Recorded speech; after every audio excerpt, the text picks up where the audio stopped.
They would be so damn happy, but what they are required to do is not have the same credit card bills, not drive the same car, maybe go to a less fancy vacation spot, but most people don't have the humility to strive for happiness.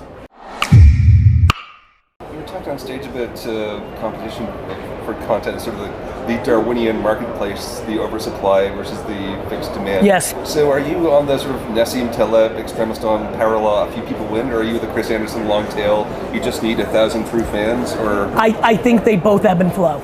I think they're both right, and I think I'm a little bit more long tail. I think we need to redefine success.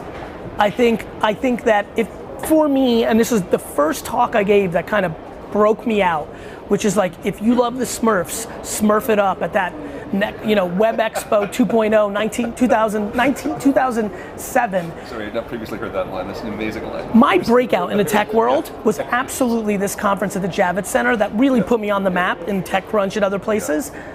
And my thought process when I wrote that book, Crush It, which was based on this Web 2.0 talk that I gave in between Jason Fried and Fred Wilson. And I'll never forget, I'm in the green room, I just started getting in the game, right? And I said to them, and they were big shots, 37 Signals, Fred. I'm getting goosebumps because it's an amazing moment. I'm in the green room like this, and I could feel I'm about to give a very interesting talk. Either this is the beginning or the end of me. I think it's the long answer to your question, which is, I believe if we just redefine success as happiness, an ability to financially sustain your life and knowing how to spend your money and not flashing, that you actually get into the long tail. That the long tail requires self-esteem and self-awareness. And I think there's a lot of people right now who make $213,000 and are miserable as an accountant or a VC or whatever. In Silicon Valley, I guess.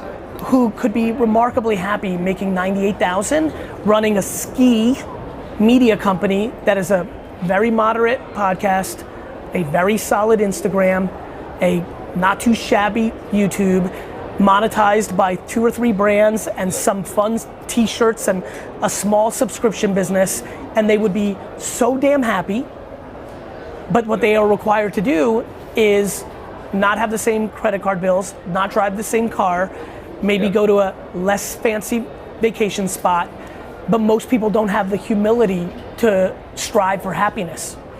Huh. That's a nice phrase, that. Yeah, I like that phrase too. Yeah. Catch that one, D-Ra. And you know what's funny? I've never said it that way, but that's what I believe. I believe that, I look at myself, I have a lot of success. I could be making a lot more money. I just want to be happier. And I'm willing, and you know me, and know of me enough I'm willing to be scrutinized in the short term around things I believe in, because I do think history will play itself out. And I want that for others, because it's a fun way to live. I'm happy, back to TechCrunch. Yep. I'm happy that Kevin Rose lives a super happy life in Portland. He doesn't need to do what he was required to do by being on TechCrunch every day in 2007 as Dig's founder.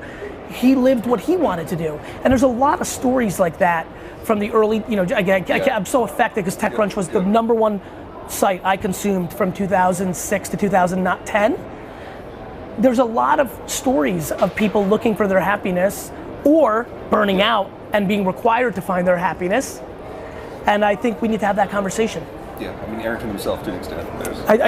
That's an amazing, I wish I said that. That's a better job by you. That's the most meta part of my entire sentence.